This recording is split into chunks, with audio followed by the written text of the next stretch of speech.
My husband said I was too busy with the kids and he felt unseen. I didn't know feeling unseen meant sneaking around with my college roommate. I found out when she posted a photo of her hand holding his, cropped but familiar. I zoomed in and saw his ring. I waited until our neighborhood block party. I set up a booth called Guess Who's a Liar? With a board of printed messages and dates. Neighbors walked away in silence. He tried to laugh it off. I said, "Tell them where you were on their wedding day." He left in shame. I've been sitting on this for a while now. I didn't know if I'd ever share it, but I think it's time.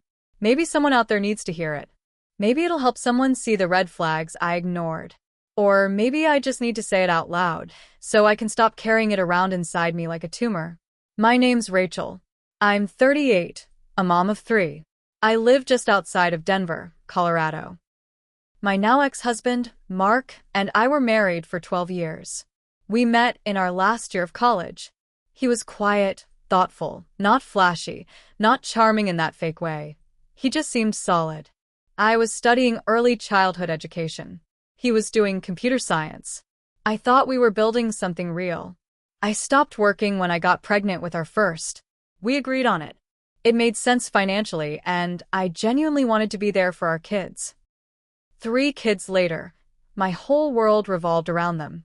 Mornings were chaos, packing lunches, brushing hair, driving to school. Afternoons were sports, playdates, homework. Evenings were dinner, baths, bedtime routines.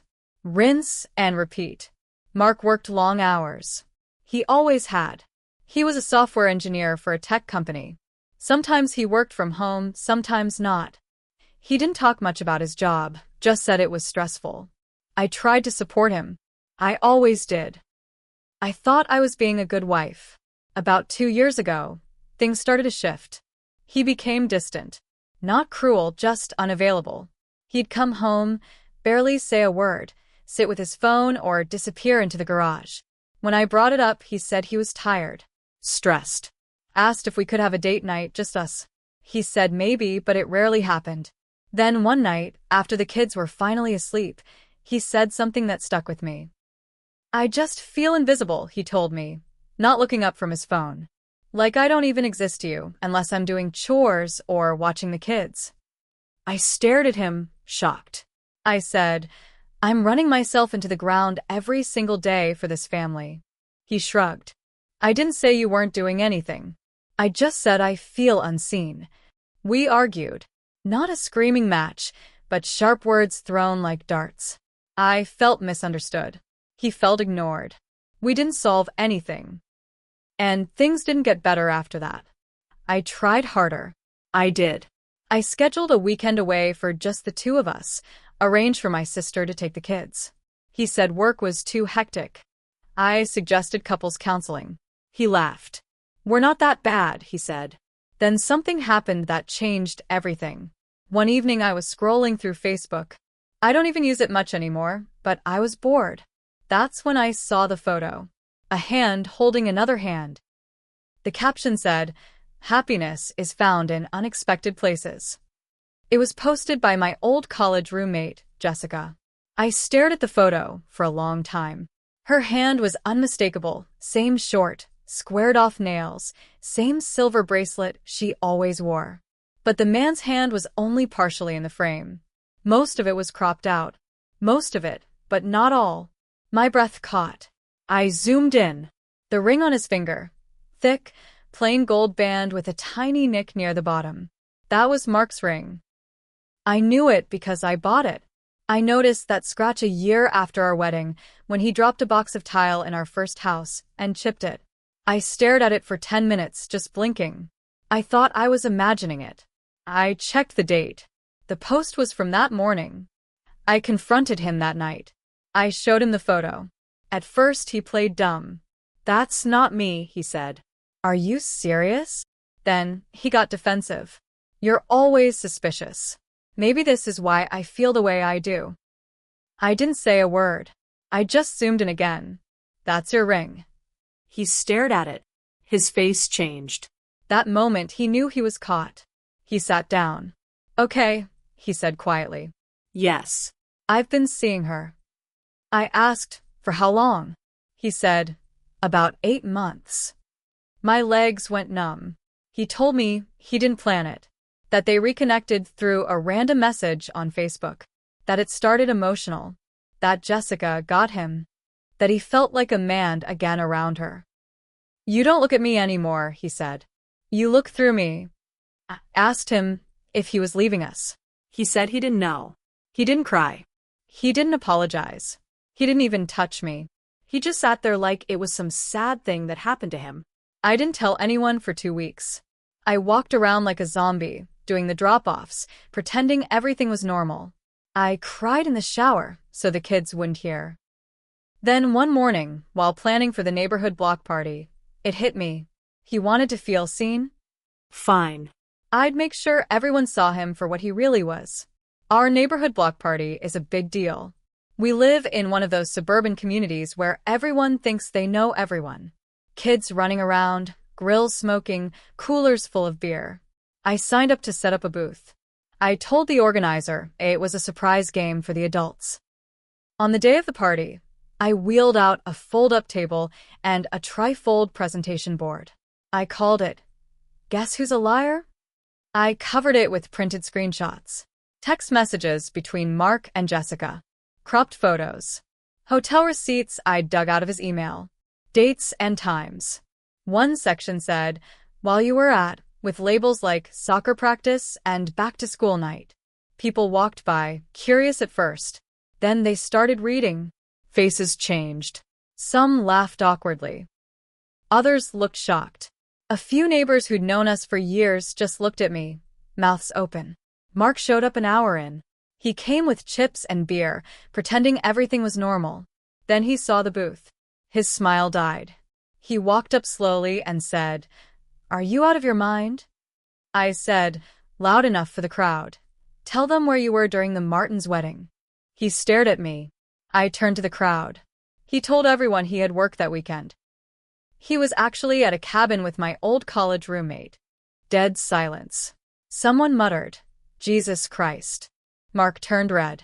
He said, This isn't funny, Rachel. I said, No one's laughing. He left. Didn't even say goodbye.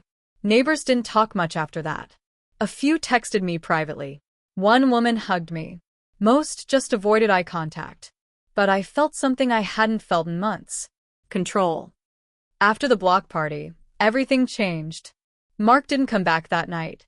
Or the next. He sent a text saying he was staying with a friend. I didn't ask who. I already knew. The kids asked where Dad was. I kept it simple. Dad and I are taking some space. He loves you, and that won't change. It was half true. I wasn't going to explain infidelity to a 6-year-old. That Monday, I met with a lawyer. I wanted to be ready. I wasn't going to drag my feet on this. 12 years or not, I wasn't staying married to a man who could lie like that and then act like he was the victim. But Mark? He didn't go quietly. The next week, he tried to flip the story. I started hearing things from mutual friends, from other parents at school. Rachel embarrassed him in public. She's unstable. She went crazy at the block party. I even got a call from our kids' elementary school. The principal said, There have been some concerns raised about your emotional state. I asked, by who?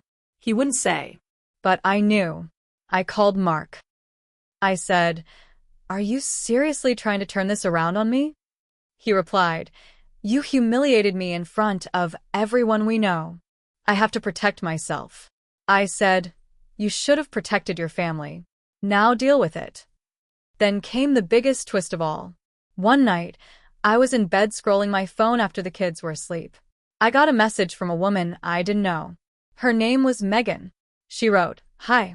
I'm sorry to message you out of nowhere, but I think I have information you might want. I also know Jessica. She dated my brother. She's done this before.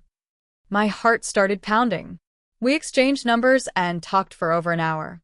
Megan told me Jessica had a pattern, start an affair with someone attached, blow up their life, then move on. She told me Jessica dated her brother while he was engaged. Same story. She made him feel seen, like he mattered. Same phrases even. When Megan confronted Jessica, she laughed and said, "It's not my job to fix other people's marriages." I felt sick and furious. I told Mark the next day. He didn't believe it, said Megan was jealous or exaggerating. He was still stuck on the idea that he had been the one wronged. That's when I stopped protecting him at all. I sent the screenshots to the parents' group text. Not all of it, just the proof. One message from him saying, "She doesn't even notice me anymore," and a reply from Jessica, "Let her stay blind. You deserve someone who sees you." One mom left the group. Another one texted me privately, "We always thought something was off. Thank you for telling the truth." Then came the final turn. Jessica started reaching out. She left me voicemails. She emailed. "It didn't mean to happen this way. I'm sorry for hurting you. I didn't think it would go this far." Her tone wasn't guilt. It was panic. Because Mark wasn't sticking around. He moved in with her for 2 weeks. Then something changed. He started showing up at school events alone. He sent me a message asking if we could talk for the kids. I didn't answer, but I saw it in his eyes when he dropped off the kids the next weekend. Regret. Maybe not for the affair, but for what he lost. I didn't say a word. I just handed him the overnight bags and shut the door. A few weeks after Mark's failed attempt to talk, things started going quiet. Too quiet. Jessica stopped reaching out. Mark stopped trying to defend himself. I thought maybe things were finally settling down. I started breathing a little easier. I even found myself laughing again. With the kids, with my sister on the phone, with the barista at the coffee shop when she messed up my name and called me Radish. But then came the envelope. Thick, cream-colored. No return address. It was left in my mailbox, not mailed. I opened it at the kitchen table, coffee in hand. Inside were 3 things. A printed photo of Mark and Jessica at a restaurant I didn't recognize. A handwritten note in tight, neat writing. "If you really want to know how long it's been going on, check your calendar for last June. Business trip, right?" A receipt, dated over a year ago. 2 dinners, 1 hotel room, in Vail. My stomach dropped. Last June, he told me he was going to San Diego for a conference. I'd even driven him to the airport. I remembered because our youngest had cried the whole ride, and Mark had acted annoyed the whole time. This wasn't just 8 months. It had been going on longer, and someone else knew. The letter didn't say who sent it. No signature. No contact. Just cold, hard proof and a little bit of poison. I stared at the receipt for a long time. My hands started shaking. Not from sadness this time, but rage. I hadn't filed the divorce paperwork yet. I was trying to keep things civil for the kids. But that changed the minute I realized he'd looked me in the eye, kissed our children goodbye, and flown off to Vail with my roommate while I packed lunches and wiped noses. I called my lawyer the next morning. I said, "We're done playing nice." Mark didn't take it well. He begged for mediation. Said he didn't want things to get messy. I told him, "They got messy the minute you lied to my face." He tried another angle, guilt. "You're hurting the kids," he said. I shot back, "No, you did that. I'm just refusing to lie to them anymore." But that's not even the twist. The twist came from my neighbor, Sheila. Sheila lives 3 houses down. Quiet, early 50s, loves her garden. One evening, I was walking back from the mailbox when she stopped me. "I saw who dropped off that letter," she said, eyes narrowed. My heart froze. What? It was a man. Not Mark. Tall, brown jacket, ball cap. Drove a black SUV. "Did you recognize him?" She hesitated. "No." But it wasn't random. He looked like he wanted you to see that. I didn't know what to make of it. Mark? Trying to get ahead of something? Someone from Jessica's past? Her ex, maybe? Then 3 days later, I got another email. No sender. Just one sentence. "Jessica's done this to more people than you think. Ask her ex-fiancé what she did in Portland." No name. No number. Just more shadows. That night, I couldn't sleep. I sat in the living room, staring at my laptop, and started digging. I found her old LinkedIn. She used to live in Portland. I found a man who had once commented on her photos a lot, then suddenly stopped. Digging deeper, I found a Reddit post from years ago. A man describing being engaged to someone who cheated with a married coworker, then ghosted him. No names were used. But the details? Same bracelet. Same handwriting in a note he'd posted. Same, "I didn't mean for this to happen" excuse. It had to be her. Jessica wasn't just careless. She was calculated. And suddenly, I realized something chilling. This wasn't just a betrayal. It was a pattern. A game. And I wasn't the first piece she played with, but I was going to be the last. Once I realized Jessica had a history of breaking up families, I couldn't sleep. I wasn't just angry anymore. I was done being quiet. She had taken something from me, and now I was going to take something from her. Her reputation. I didn't go online. I didn't post anything. That's not how this had to end. Instead, I contacted Megan again, the woman whose brother was once engaged to Jessica. I told her everything I'd found, and she wasn't surprised. "She uses people like tissue," Megan said. "But she never thinks it'll catch up to her." So we made a plan. I reached out to the man from the Portland Post. I told him who I was. Sent screenshots. He was hesitant at first, but eventually he opened up. He confirmed everything. Jessica had done the same to him. Said she loved him. Slept with his married coworker. Ghosted him a week before the wedding. We gathered every piece of proof. Photos. Emails. Public posts. Megan had more. Voicemails Jessica left her brother when she tried to win him back. One of them had her saying, "They always come back eventually. They just need to know what they're missing." I didn't leak it. I delivered it. I called Jessica's employer. She worked for a marketing firm, small but big enough to care about image. I asked to speak with HR. I didn't rant or yell. I calmly explained I had concerns about her behavior and how it might affect their clients. I offered to email proof. Then I called 2 local parenting groups she was part of. Sent the same package. A week later, I heard from Megan. Jessica had been let go from her job. Not because she dated someone, but because of the way she treated people and the very public drama that followed her around. Clients were uncomfortable. Then it got worse for her. She tried to spin the story. Claimed I was obsessed with her. Said I was bitter because she and Mark were in love. But Mark wasn't standing by her anymore. He showed up one Saturday morning, looking like hell, dark circles, unshaved, wearing the same wrinkled hoodie he always wore when he was anxious. "The kids were at my sister's. I made a mistake," he said. "A huge one." I didn't answer. "She's not who I thought she was. She's cruel. I feel like a fool." "You are," I said. "But so was I. For trusting you." He started crying. First time in years. "I want to come back. I want to fix this." I stared at him. This man, this person I once built a life with, who threw me away the second he felt bored, was now crawling back because the house of lies he ran had collapsed. "No," I said. "You don't get to break something and just walk back and like nothing happened. But we're family." "You broke the family." I closed the door. I filed for divorce the next Monday. I took the house. Got full custody. Mark gets supervised visits for now because after all the chaos, the kids are still unsettled. He moved into a small apartment on the other side of town. Alone. Jessica? She left Denver. I don't know where she went. I heard through someone she tried to start over in Austin. Good luck with that. Her name's not worth much anymore. As for me, I got a part-time job at the kids' school. I'm back to being busy, but this time, it's on my terms. I see a therapist. I joined a mom's group. Real women. Real stories. I made mistakes, trusting the wrong people, putting myself last, letting the little signs slide for too long.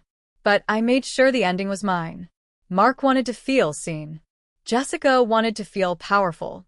They got their wish. Everyone saw them for who they really were, and then walked away.